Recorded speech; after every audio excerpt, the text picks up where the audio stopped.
নমস্কার, আমি জ্যোতির্ময়। গল্প সফরের আরও একটি নতুন পর্বে আপনাদেরকে স্বাগত জানাই।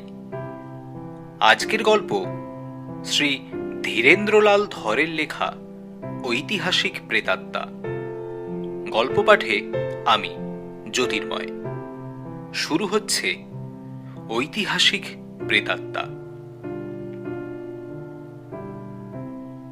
ভূতের গল্প ছেলেবেলা থেকে শুনেছি।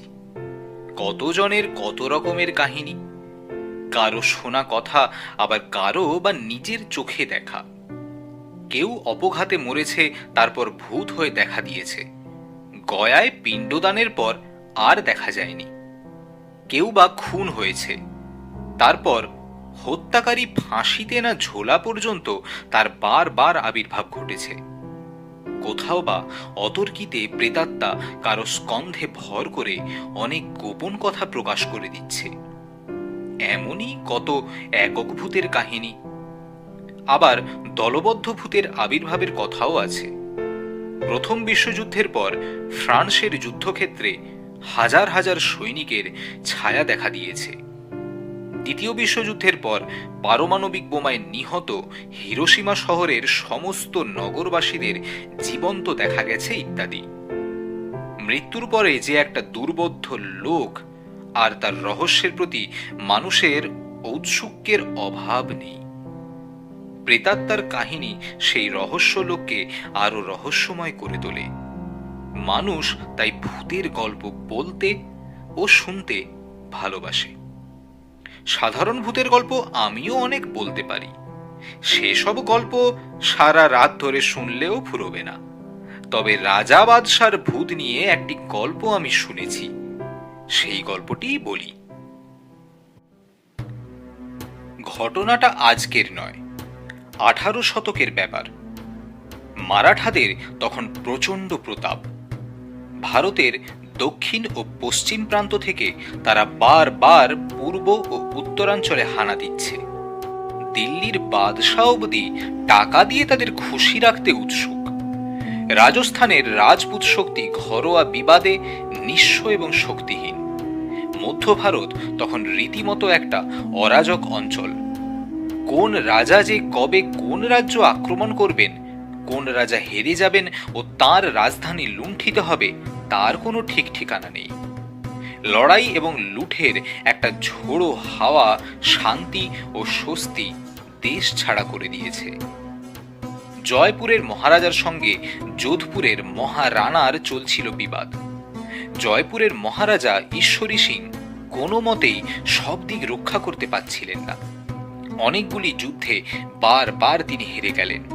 অনেক টাকার অপচয়ও হলো, খানিকটা রাজ্যও ছেড়ে দিতে হলো। মহারাজার মাথা গরম হয়ে গেল। ঈশ্বরী সিং কোনোদিনই খুব বিচক্ষণ এবং বুদ্ধিমান ছিলেন না। বুদ্ধিহীন বলে তার একটা অখ্যাতি ছিল। এখন সেই বুদ্ধিহীনতা রুক্ষ খামখেয়ালিতে রূপান্তরিত হলো। কখন যে কি করে বসেন তার কোনো ঠিক ঠিকানা নেই। রাজসভায় চিরদিনই ক্ষমতার লড়াই চলে। যে যতখানি উচ্চ পদে উঠতে পারবে তার ক্ষমতা তত বেশি হবে, এবং সুযোগ সুবিধা পেলে রাজাকে হটিয়ে দিয়ে সেই রাজসিংহাসনে বসতে পারে। রাজা বিচক্ষণ হলে সবাইকে আয়ত্তে রাখতে পারেন, কিন্তু ঈশ্বরী সিংয়ের সে তীক্ষ্ণ ধীশক্তি ছিল না। তার রাজকার্য পরিচালনা করতেন প্রধান সামন্ত রাজা আয়ামল্ল খত্রী। আয়ামল্লের সমকক্ষ যোগ্য রাজনীতিজ্ঞ তখন জয়পুরে ছিল না। তার মৃত্যুর পর তার ছেলে কেশবদাস খত্রী তার স্থান অধিকার করলেন, কিন্তু বয়স কম। যত বিচক্ষণতাই কেশবদাসের থাক না কেন, দরবারে তার যোগ্যতার সম্মান দেওয়ার মতো স্থৈর্য মহারাজের ছিল না। সামন্ত হরগোবিন্দ মহারাজকে বুঝিয়ে দিলেন, কেশবদাস তার বাপের মতো নয়। যতটা বিশ্বস্ত বলে আপনি তাকে ভাবেন, সে সততা তার নেই। শত্রুপক্ষের সঙ্গে তার চিঠিপত্র চলছে।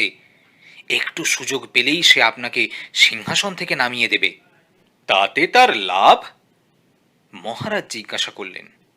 সে কি রাজা হবে নাকি? সে কি হবে তা আমি জানি না, তবে যথেষ্ট অর্থলাভ ঘটবে এ সম্পর্কে আমি নিঃসন্দেহ। ঈশ্বরী সিংয়ের সবচেয়ে বেশি ভয় ছিল তার ভাইয়ের কাছ থেকে। ছোট ভাই উম্মেদ সিং পৈতৃক রাজ্য আধা আধি ভাগ করে নিতে চেয়েছিলেন। ঈশ্বরী তাতে রাজি হননি। উম্মেদ মারাঠা ও যোধপুরের মহারানার সাহায্যে অর্ধেক রাজ্য কেড়ে নিতে চাইছিলেন। হরগোবিন্দ বললেন, বোধহয় উম্মেদকেই বসাবে আপনার সিংহাসনে। ঈশ্বরী সিং ক্রুদ্ধ কণ্ঠে বললেন, আমিরা মরা অবধি তো আর তা সম্ভব নয়। আপনাকে মারতে আর কতক্ষণ লাগবে? কোন রকমে আপনার খাদ্যে একটু বিষ মিশিয়ে দিতে পারলেই তো হলো। কোনো যুদ্ধ অবধি করতে হবে না। মহারাজের ভ্রু কুঁচকে উঠল। বললেন, আমাকে বিষ দিয়ে মারবে? তার আগে আমিই ওকে বিষ দিয়ে মারি না, সব চুকে যাক। আপনি ভাবতে ভাবতে সে কাজ হাসিল করে ফেলবে। বটে, আমি আজই ব্যবস্থা করছি। শয়তানকে সিংহাসনের পাশে জিয়ে রাখার কোনো মানে হয় না। মহারাজার আদেশে সেই রাত্রেই কেশবদাসের খাদ্যে বিষ প্রয়োগ করা হলো। কেশবদাস মারা গেলেন। হরগোবিন্দের মনস্কামনা পূর্ণ হল। তিনি এবার রাজ্যের সর্বময় কর্তা হলেন। রাজ সরকারে কেশবদাস যাদের চাকরি করে দিয়েছিলেন, মহারাজ তাদের মাইনা দিলেন না। তারা এসে ধরল কেশবদাসের বিধবা পত্নীকে। বলল, আমরা কেশবদাসের অধীনে চাকরি করতাম, আমাদের মাইনা আপনাকেই দিতে হবে। মহারাজ আমাদের মাইনা দেবেন না। কেশবদাসের বিধবা কোনো বাদ প্রতিবাদ করলেন না। তাদের মাইনা দেওয়ার জন্য সর্বস্ব বিক্রি করলেন। একেবারে নিঃস্ব হয়ে গেলেন। গোলন্দাজ বাহিনীর অধিনায়ক প্রবীণ সামন্ত শিবনাথ ভায়ার কাছে ব্যাপারটা বড় খারাপ ঠেকল। তিনি বললেন, মহারাজ কাজটা ভালো করলেন না। কি? আমার সামন্ত হয়ে তুমি আমারই কাজের সমালোচনা করবে? আমি রাজপুত, রাজপুতেরা অন্যায়কে কোনোদিন ন্যায় বলে মেনে নিতে পারবে না। ঠিক আছে, রাজ দরবারে তোমার কোনো স্থান নেই, তুমি কারাগারে যাও। শিবনাথ ভায়ার কারাবাসের আদেশ হলো। দরবারে আর কেউ কোনো কথা বলল না, কিন্তু সবাই মনে মনে ক্ষুব্ধ হলো। এ কি? কিন্তু রাজা রাজড়ার অত্যাচার তখন প্রজারা স্বাভাবিক বলেই মেনে নিত। সাধারণ মানুষ জানত রাজাকে মেনে নিলে তার অত্যাচারকেও মেনে নিতে হবে। তার উপর রাজা যদি অস্থিরমতি হন, তাহলে তো কথাই নেই। ঈশ্বরী সিংয়ের এই অনাচার অনিবার্য বলেই সবাই ধরে নিল। কিন্তু মারাঠা রাজা মলহর রাও হোলকার এগিয়ে এলেন সৈন্য নিয়ে। কেশবদাস তাঁর সঙ্গে সন্ধি করেছিলেন। সেই সন্ধির শর্ত অনুযায়ী কয়েক লক্ষ টাকা হোলকারের পাওনা। কেশবদাস থাকলে টাকাটা ধীরে ধীরে দেওয়া চলত, কিন্তু এখন টাকাটা একেবারে চাই। হোলকার জয়পুর নগরের বাইরে এসে ছাউনি ফেললেন। ঈশ্বরী সিং তাঁকে খুশি করবার জন্য তাড়াতাড়ি 2 লাখ টাকা পাঠিয়ে দিলেন। হোলকার বললেন, 2 লাখ টাকায় কি হবে? সব টাকা চাই। দূত বলল, মহারাজ পরে আরো পাঠাচ্ছেন। মহারাজের কথায় আমরা বিশ্বাস করি না। যার কথায় বিশ্বাস করতে পারতাম, মহারাজ তাকে বিষ খাইয়ে মেরেছেন। দূত ফিরে এলো। হোলকার টাকা নিলেন না। মহারাজ মন্ত্রীদের ডেকে পাঠালেন। কি করা যায়? সন্ধ্যার পর প্রাসাদের এক প্রশস্ত কক্ষে মন্ত্রিসভার বৈঠক বসল। অনেক দিক থেকে অনেক প্রশ্নের আলোচনা হলো। শেষে সিদ্ধান্ত হলো 5 লাখ টাকা নিয়ে দূত যাক হোলকারের কাছে। হোলকার যদি টাকাটা নিয়ে ফিরে যায় তো ভালো কথা, কিন্তু যদি টাকা না নেয় তাহলে মুখোমুখি লড়াই করার জন্য প্রস্তুত হতে হবে। সহসা কেশবদাসের কণ্ঠস্বর শোনা গেল, হোলকার টাকা নেবেন না। যে টাকা নিয়ে যাবে মারাঠিরা তাকে হত্যা করবে। উপস্থিত সকলে চমকে উঠল। দেখা গেল মহারাজের পিছনে দাঁড়িয়ে আছেন কেশব দাস। ছায়া নয়, এ একেবারে অতি স্পষ্ট। সেই সাদা পিরান, সূক্ষ্ম জরির কাজ করা সাদা উত্তরীয়, মাথায় সাদা পাগড়ি, কানে হীরক কুণ্ডল, সেই চোখ, সেই মুখ, এ যে জীবন্ত কেশব দাস। সবাই বিস্মিত হল, ভয় পেল। প্রবীণতম সামন্ত কেশব দাসের পিতৃবন্ধু বিদ্যাধর সেখানে উপস্থিত ছিলেন। তিনি কিন্তু আর সবাইকার মতো অতটা ভীত হননি। তিনিই প্রথম কথা বলেন। আমরা তাহলে লড়াই করার জন্যই প্রস্তুত হই। লড়লে আপনারা হেরে যাবেন। মারাঠিদের সঙ্গে যুদ্ধ করে জিততে পারে এমন শক্তি হিন্দুস্থানের কোনো রাজার নেই। আপনারা যুদ্ধ করলে হেরে যাবেন। রাজপুতেরা হেরে যাবে মারাঠিদের কাছে? আগেকার দিন আর নেই, কেশব দাস বললেন। এখন সওয়ারে সওয়ারে, তলোয়ারে তলোয়ারে লড়াই নয়, এখন কামানের লড়াই। একটা ভালো গোলন্দাজ এখন 1000 লোককে শেষ করে দিতে পারে। আমাদেরও তো কামান রয়েছে। থাকলেও আপনারা হেরে যাবেন। কেন? আমি আপনাদের জিততে দেব না। পুরুষানুক্রমে রাজবংশের সেবা করেছি, তার পুরস্কার আমি কি পেয়েছি? আমাকে বিষ খাওয়ানো হয়েছে, আমার বাড়ি ঘর জিনিসপত্র বিক্রি করে সৈন্যদের মাইনে দিতে হয়েছে, আমার স্ত্রী পুত্র আজ পথের ভিখারি। এই অন্যায়ের আমি শেষ করব। মহারাজ ঈশ্বরী সিংকে আমি সিংহাসন থেকে নামিয়ে আনব সাধারণ মানুষে, আমার স্ত্রী পুত্রের সঙ্গে সমপর্যায়ে। যুদ্ধে আপনাদের পরাজয় অনিবার্য। তাহলে এখন আমরা কি করব? কোনো সাড়া পাওয়া গেল না। যাকে প্রশ্ন করা হলো, দেখা গেল তার ছায়া মিলিয়ে গেছে। ভয়ে বিস্ময়ে সবাই বিমূঢ় হয়ে রইল কিছুক্ষণ। এরপর আর আলোচনা জমল না। মহারাজ কেমন যেন বিমর্ষ হয়ে পড়লেন।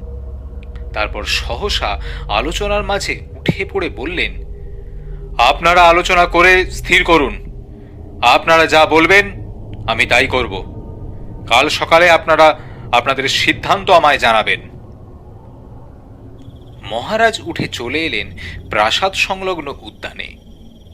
বাগানের চারিপাশে ছড়ানো শ্বেত পাথরের আসন। মহারাজ একেবারে এক প্রান্তে একটি আসনে গিয়ে বসলেন। সামনে একটা পুষ্পকুঞ্জ, কয়েকটা গোলাপ গাছ, আকাশে পূর্ণ চন্দ্র। পৌষ মাসের শীতের দমকা হাওয়া চারিপাশ শান্ত স্নিগ্ধ করে তুলেছে। কিন্তু মহারাজার মনে স্নিগ্ধতার কোনো আমেজ নেই। শূন্য দৃষ্টিতে তিনি সামনের পানে তাকিয়ে আছেন। সেখানে নক্ষত্র খচিত আকাশ ছাড়া আর কিছু নেই। সেই আকাশের পানে তাকিয়েই মহারাজ বসে আছেন। সামনে সুন্দর রক্ত গোলাপগুলিও তার একটুও দৃষ্টি আকর্ষণ করছে না। কেশব দাসের প্রেতাত্মার আবির্ভাবে তিনি অত্যন্ত বিচলিত হয়ে পড়েছেন। প্রেতাত্মা যে এমনভাবে আত্মপ্রকাশ করতে পারে, এমনভাবে কথা বলতে পারে, এ তো বিশ্বাস করতে মন চায় না। কিন্তু কেশব দাস তো সত্যিই আজ এসেছিল। সবাই শুনেছে, সবাই দেখেছে। সহসা মহারাজ চমকে উঠলেন।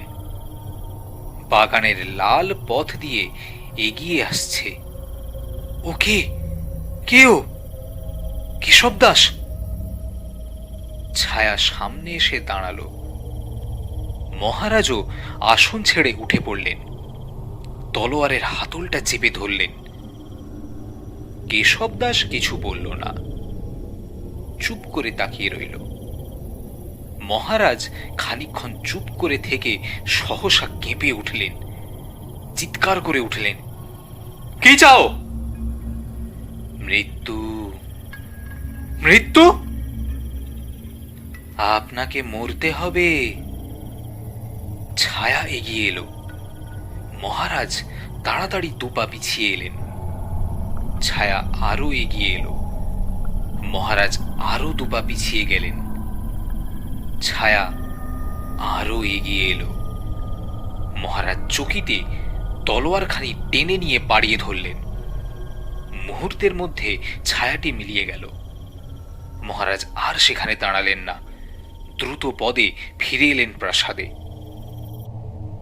বিদ্যাধর তার জন্য বারান্দায় অপেক্ষা করছিলেন। বললেন, এইমাত্র সংবাদ পেলাম হোলকার সসৈন্যে এগিয়ে আসছেন। কাল প্রত্যুষেই তারা নগর তোরণে এসে পৌঁছাবেন। যুদ্ধ ছাড়া আমাদের আর কোনো গতি নেই। আমি সৈন্যদের প্রস্তুত থাকতে আদেশ দিয়েছি।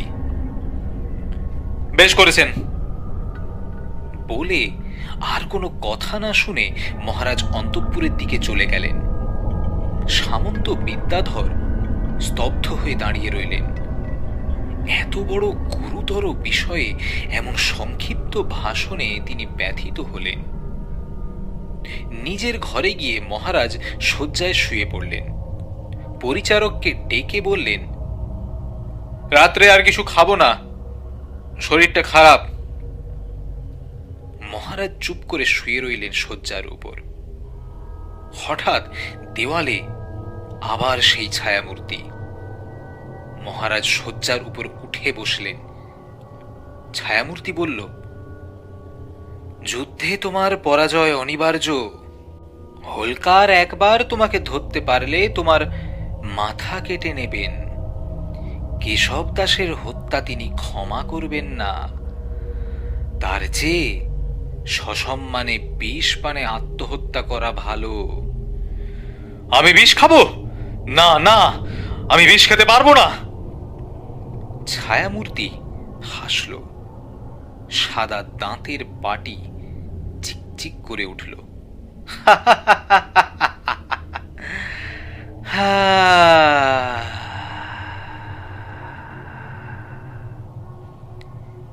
ছায়ামূর্তি মিলিয়ে গেল। মহারাজ অস্থিরভাবে ঘরের মধ্যে পদচারণা করতে শুরু করলেন। সহসা কোনো এক সময় মহারাজ পরিচারককে ডাকলেন। বললেন, শোনো, একটা কাজ করতে হবে, গোপনে, কেউ যেন না জানে। আদেশ করুন। একটা কেউটে সাপ নিয়ে আসতে হবে। এখনই? এখনই, আজ রাত্রেই। এই নাও আমার পাঞ্জা। রাজা তাকে পাঞ্জা দিয়ে দিলেন। পরিচারক চলে গেল। পরদিন সকালেই হোলকার বাহিনী জয়পুর অবরোধ করল। নগর মধ্যে চাঞ্চল্য দেখা দিল। সামন্তেরা যুদ্ধের জন্য প্রস্তুত হয়ে সমবেত হলেন রাজসভায়। কিন্তু মহারাজ কোথায়? অনেকক্ষণ অপেক্ষা করেও এই আসে করে বেলা প্রথম প্রহর অতীত হল। তবু মহারাজের দেখা নেই। শেষে বিদ্যাধর সামন্ত মহারাজকে ডাকতে লোক পাঠালেন। লোক এসে খবর দিল মহারাজ এখনো ঘুম থেকে ওঠেননি। এখনো ঘুমোচ্ছেন? সে কি? তাকে ডাকতে বলো, এখনই লড়াই বেঁধে যাবে আর তিনি এখনো ঘুমোচ্ছেন। এবার দৌবারিক এসে খবর দিল মহারাজ আত্মহত্যা করেছে। কাল রাত্রে কেউটে সাপের কামড়ে তিনি প্রাণ বিসর্জন দিয়েছেন। সামন্তেরা সংবাদ শুনে স্তব্ধ হয়ে গেলেন। যুদ্ধ আর হল না। দুজন প্রবীণ সামন্ত হরগোবিন্দ ও বিদ্যাধর তখনই ছুটলেন মলহর রাও হোলকারের শিবিরে। হোলকার সংবাদ শুনে বললেন, কেশব দাসের মৃত্যুর প্রতিশোধ হল। বিনা বাধায় মারাঠারা জয়পুর অধিকার করল। আজকের গল্পটি এখানেই শেষ হলো। আশা করি গল্পটি আপনাদের ভালো লেগে থাকবে। যদি ভালো লাগে তাহলে অবশ্যই একটা লাইক করতে ভুলবেন না, কারণ আপনাদের একটা লাইক আমাকে অনেক ইন্সপিরেশন দেয় আপনাদের জন্য অনেক ভালো ভালো গল্প খুঁজে নিয়ে আসার জন্য। এবং যদি ভালো লেগে থাকে তাহলে অবশ্যই কমেন্ট করে জানাবেন এবং শেয়ার করতে ভুলবেন না। এবং যারা চ্যানেলে নতুন তারা অবশ্যই চ্যানেলটিকে সাবস্ক্রাইব করে বেল আইকনটা প্রেস করে রাখবেন। দেখা হবে পরের গল্পের সফরে। নমস্কার।